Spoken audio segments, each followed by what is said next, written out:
Santai ya. Satu hal kalau setiap ketemu Daniel gue selalu ngomong sama dia, seneng gue bangga ngeliat lo dengan bisnis lo yang semakin berkembang, dan gue kalau kemana aja orang pakai baju itu kayaknya bangga gitu. Lu cuma ngomong sama gue kayak barusan ini deh, lu gak pernah ngomong lah ketemu. Dia kemana-mana pakai baju lo nih. Iya. Dia kemana-mana sehari-hari pakai baju lo. Terakhir kita ketemu di airport di bandara, airport. lu gak pakai baju itu? Itu karena dia lagi dicuci bajunya. Ah iya.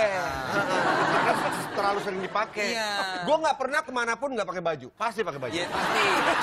Pakai baju Daniel Mananta. Damn, I love Indonesia. Yes. Itu udah kemana-mana banget sekarang ya. Thank God. Dan Dulu thank you awalnya banget. di Mangga 2 doang ya?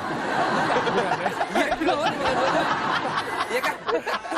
Sekarang di setiap mall-mall besar ada. Iya. Tapi The Mall of Indonesia nggak muncul dari Mangga 2 juga. Iya. Dari mana awalnya?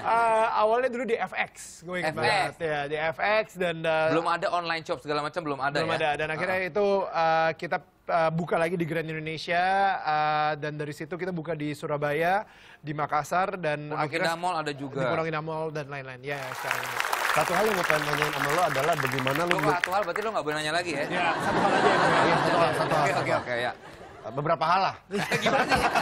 Enggak, lu nanya satu hal, boleh nggak nanya beberapa hal gitu? Gimana lo ngejaga brand itu? Kadang-kadang temen gue bikin distro Bandung lah. Dengan brand-brandnya mereka kadang-kadang terus udah hilang. Karena terlalu banyak orang pakai akhirnya jadi mainstream, terus jadi kampungan atau norak gitu. Kalau lo kan konsisten nih, kayak brandnya berkelas gitu loh. Dan orang kayaknya, gue bangga gitu pakai kaos ini Indonesia dan nggak kelihatan cheap atau murahan gitu. Yang lo jaga apa? Yang pasti it's all about branding, it's all about image-nya juga. Jadi kita sendiri di kantor tuh terus-terusan ya, gimana caranya peres otak terus gitu ya, gimana caranya supaya kita bisa mempertahankan branding kita itu selalu menjadi the cool brand gitu. Jangan sampai kita cuman stop di situ aja dan nggak evolve lagi gitu. Kayak beberapa bulan yang lalu kita baru aja kerjasama sama Slang. Jadi itu ada kolaborasi antara The Mall of Indonesia dan Slang, dan kita bikin satu misi bangkitkan Indonesiamu yang bertujuan supaya anak-anak muda yang pakai baju yang bertemakan slang ini ngerasa bangkit gitu secara oke, ini saatnya untuk anak-anak muda Indonesia untuk bangkit dan lain-lain. Jadi image itu harus terus dipertahankan banget, dan jujur aja nih sebenarnya tantangan terbesar kita adalah bajakan. Karena bajakan itu menurunkan image. Jadi misalnya lu lagi pakai baju bangga-bangga baju The Mall of Indonesia di mall yang lu beli di Pondok Indah Mall, pas lu lagi ke Pasar Uler tiba-tiba ada juga mang-mang gitu itu lagi udah pakai ada kayak gitu? baju The Mall of Indonesia kayak gitu. Bajakannya udah ada? Udah ada sayangnya gitu. Di Jogja kita satu toko dibajak gitu. Jadi ada billboard gede banget di atas toko tersebut dibilang The Mall of Indonesia pertama kali buka di Daerah Istimewa Yogyakarta dan Jawa Tengah, dan di dalamnya itu isinya semua bajakan The Mall of Indonesia semua. Padahal lo nggak pernah buka di Jogja. Nggak pernah buka di Jogja. It's sad, menyedihkan banget. Tapi sekarang ini gue nggak memfokuskan energi gue untuk memberantas pembajakan, tapi gue lebih memfokuskan energi gue untuk lebih mengembangkan lagi bisnis The Mall of Indonesia. Jadi untuk itu udahlah biar pengacara gue aja yang ngurus kayak gitu.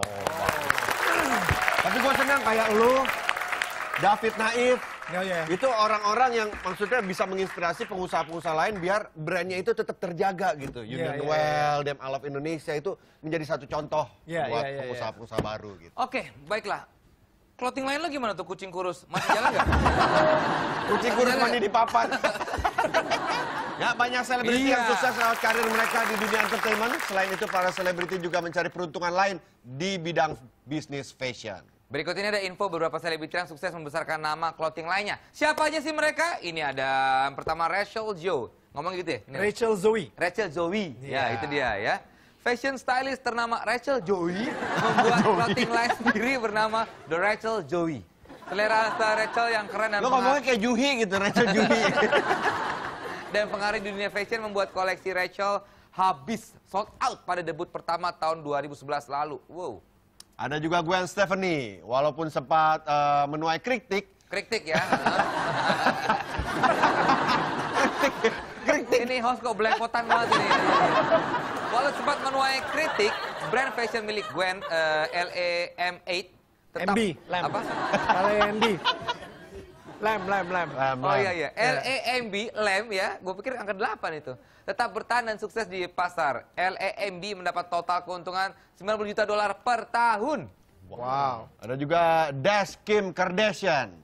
Jadi mereka menjadi nama Kardashian menjadi inspirasi mereka sejak 2006 lalu. Di waktu yang bersamaan ketiga saudari Kardashian membuka sebuah butik fashion DASH.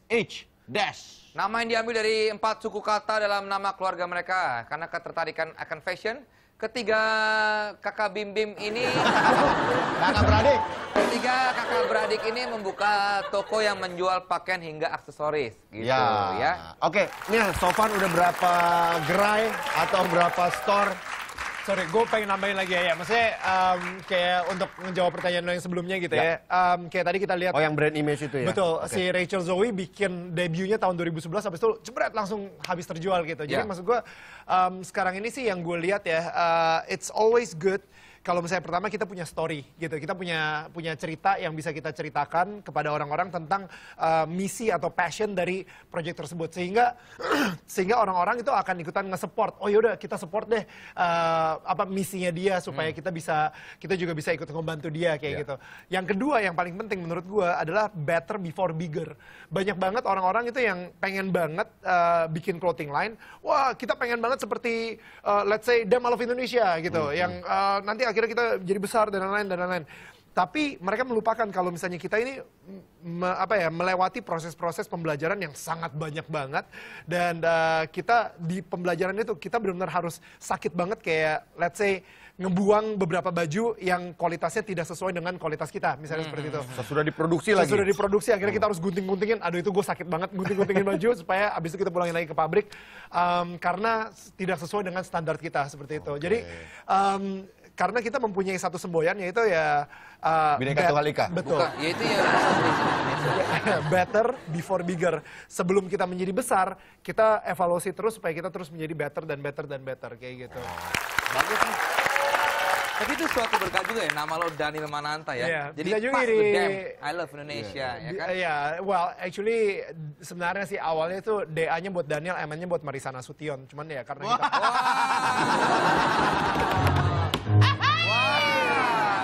Akhirnya M-nya jadi Mananta. Lo bikin kita pengen gosip deh.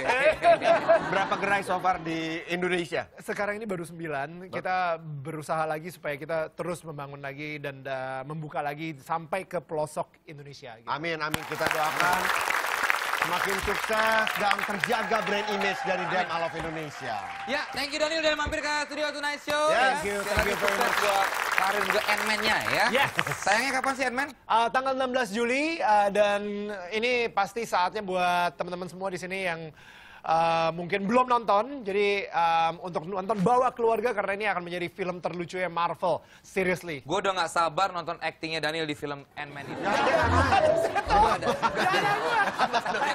Ant-Man jadi kecil banget. Kecil banget lu gak kelihatan gitu. Nanti kita bagi tetap di Tonight Show. 1000 ragu yang kian menyerang, tapi diriku terlanjur. Muter dia. Terlanjur. Salah, Mes.